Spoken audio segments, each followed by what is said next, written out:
What if one of America's key partners in the Indo-Pacific is actually funding its biggest rival in Europe? It started quietly, just a trade deal, some oil shipments, routine diplomacy. But what unraveled from this placid surface has blindsided even seasoned analysts. Former President Donald Trump, never known for mincing words, has now publicly lashed out at India, accusing it of effectively bankrolling Russia's war machine. That's right, India, a nation often touted as the world's largest democracy and a presumed pillar of the US-led liberal world order, is now being called out for betraying that very alliance. Do you believe a country can partner with two enemies at once without paying a price? Yes or no?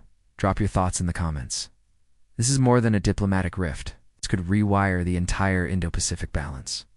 Because if what we're about to show you is true, India's dream of becoming a great power might be over before it starts.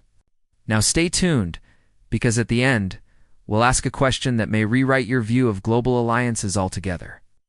Let's lay the foundation. India has been quietly purchasing discounted oil from Russia for months now. Not just a little, it's a significant volume, rivaling even China's intake. For New Delhi, it's a smart economic play, shaving billions off its import bill. But for Washington, it's an embarrassment test, especially as the United States has made a strategic pivot to counter Russia and pull countries into its sphere of influence. Remember, the US is the world's largest oil producer. It's not just about business. At this stage in the geopolitical chess game, energy is a weapon. In India is buying bullets from the other side. Trump didn't just hint at this, he exploded, in a way only he can. Enter Stephen Miller, one of Trump's most hawkish policy advisors. Speaking on live TV, Miller didn't sugarcoat a thing. He accused India of directly financing the war in Ukraine through its purchases of Russian oil. Branding India, not just a bystander, but an accomplice, his exact sentiment: "You're not neutral. You're funding aggression." That's a heavy charge. It hits particularly hard because the US has, for years, banked on India as a bulwark against China within its Indo-Pacific strategy. But now, that linchpin seems to be pulling in another direction, toward Moscow. What shook observers is that India's oil purchases from Russia aren't a minor side deal, they're on the same scale as China's. That puts India in uncomfortable company from Washington's point of view. So what happens when America gets crossed economically and geopolitically? Tariffs happen. The Trump camp, even in its post-presidency form, is pushing for steep penalties, starting with a 25% tariff on Indian goods, but it doesn't stop there. If India keeps buying Russian crude, Washington is threatening to crank it up to a full 100%. Imagine the implications for India's economy. Millions of dollars worth of exports to the US, from textiles to jewelry, and it outsource and are at risk. That's not pressure, it's a squeeze. So how did India respond? Prime Minister Narendra Modi doubled down. Standing before cheering crowds at a national rally, he called on citizens to buy Indian-made goods soaked in Indian sweat, as he put it. A clear jab, implying self-reliance. We don't need the US. We'll build our own market. India's foreign ministry echoed this sentiment, saying its relationship with Russia is time-tested and should not be judged by third parties. In other words, Washington, mind your own business. That kind of bravado is easier spoken than sustained. Here's where it gets really messy. What these tensions have pulled into the spotlight is India's long-standing strategy of trying to play both sides. With the US, India is a comprehensive global partner. Flip the page. And with Russia, India claims an unbreakable historical bond. But when the two sides are fighting a shadow war, it just doesn't work anymore. Which one's your real love, India? Or are you simply trying to extract benefits from both while standing for nothing? Trump, through his advisors, feels betrayed. After all, India isn't some swing state supposedly on Team Democracy. But if you're shaking hands with autocrats while waving the democratic flag, that isn't neutrality, it's duplicity. India proudly claims the title of the largest democracy. But in this case, that halo has dimmed dramatically. Critics argue that India's oil purchases funded by the Indian taxpayer essentially underwriting Vladimir Putin's military operations in Ukraine. Western voters are beginning to ask, can we keep calling India a democratic partner if its money props up autocracy? And the idea of democracy isn't just branding, it's become a test of alignment. In today's fractured world order, you can't serve two masters. Not for long. But maybe this outrage masks a deeper truth.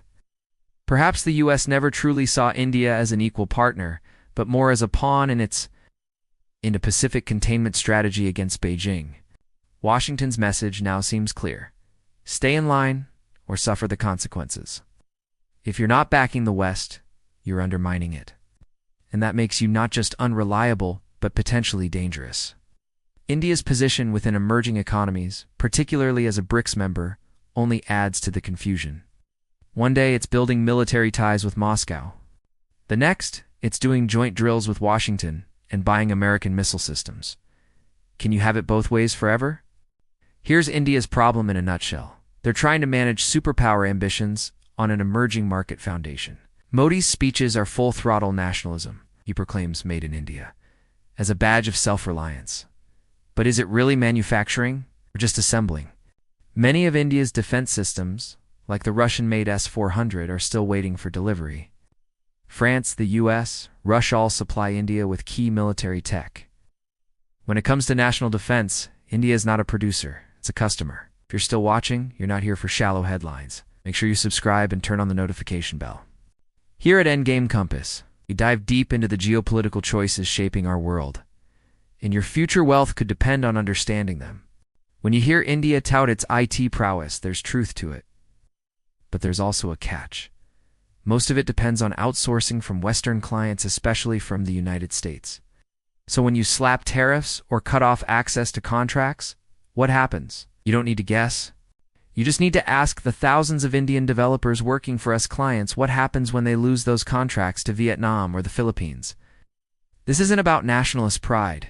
It's about economic math. India's other economic Achilles heel, agriculture. Unlike tech, their farming system relies on protections, subsidies, and centuries-old structures. Productivity is low. Competition is non-existent.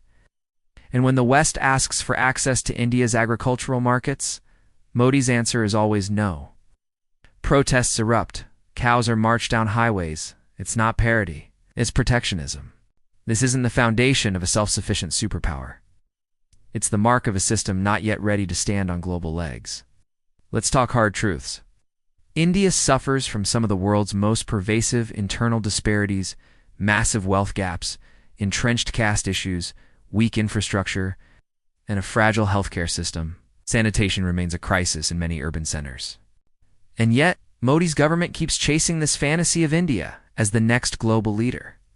How can you reshape the world when you haven't reshaped your streets? Modi's pursuit of the great power dream may be one of the biggest illusions in modern geopolitics. India doesn't produce the weapons it brands. It imports energy, software contracts, tech components, and strategies. Even its diplomatic stance lacks coherence. They want to be strategic independence, but what they've become is strategically lost. So here's our key question to you. Will India bore break? Yes or no? Comment below. We read every one. Today's episode brought you clarity on the tangled web of modern alliances. Don't just hit that subscribe button and ring the bell, because in geopolitics, timing is everything. And here at Endgame Compass, we track the signs before they make the headlines.